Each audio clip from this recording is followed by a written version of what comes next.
வணக்கம் நண்பர்களே, எல்லாம் எப்படி இருக்கீங்க? நல்லா இருக்கீங்களா? இன்னைக்கு சனிக்கிழமை லீவ் விட்டாங்க. அப்படியே டியூட்டி போயிட்டு வந்தாச்சு. திடீர்னு வெளியே வந்தேன். வெளியே வரும்போது மைண்டு ஃப்ரீயாக இருக்கிறதானே தான் வெளியே வரோம். அந்த மைண்டு ஃப்ரீயாக இல்லை. கடைசியில் இங்கே பாருங்கள், ஊருக்கு போக 2 பேர் பேக் பண்ணி ரெடியாக கேட்டில் வெயிட் பண்ணுறாங்க பஸ் வண்டிக்காண்டி ஏர்போர்ட் போகிறதுக்கு. இப்படி பார்க்கும்போது துபாயில் நிறையா பேர் ஃப்ரெண்ட்ஸ் வேலை பார்க்குறாங்க. ஃபேமிலியை விட்டு, ஃப்ரெண்ட்ஸை விட்டு, ஒய்ஃபை விட்டு, பிள்ளைகளை விட்டு, எல்லாத்துக்கும் இந்த மாதிரி டயத்தில் வரும்போது எல்லாம் ஒரே மைண்ட் என்ன தோணும், நம்ம எப்படா போவோம், அடுத்து எப்படா விசா முடியும், எப்படா அக்ரிமெண்ட் முடியும்னு தான் யோசிப்போம். அந்த மாதிரி நானும் யோசித்தேன். சரி, நம்ம குடும்பத்துக்கு நம்ம உழைச்சி தான் ஆகணும்.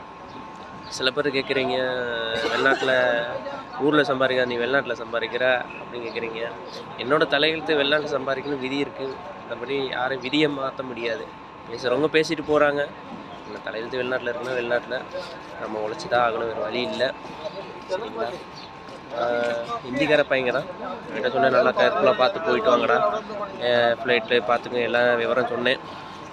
அவன் தான் ஒரு ஆள் இந்தியா அங்கே இருக்கான். இது உங்களுக்கும் வெளிநாட்டில் இருக்கிற ஃப்ரெண்ட்ஸு நிறைய பேர் எனக்கு சப்போர்ட் பண்ணுறீங்க. கண்டிப்பாக இந்த வீடியோ பார்ப்பீங்க. நீங்களும் என்னை மாதிரி யோசிக்கிறீங்களா இல்லையா தெரிஞ்சுக்கிறதுக்கு தான் இந்த வீடியோ போட்டேன்.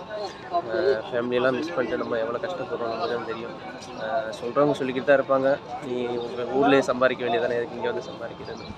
விதி யாரை விட்டுச்சு. சரி, ஓகே ஃப்ரெண்ட்ஸ், அடுத்த வீடியோவில் பார்க்குறேன். பாய்.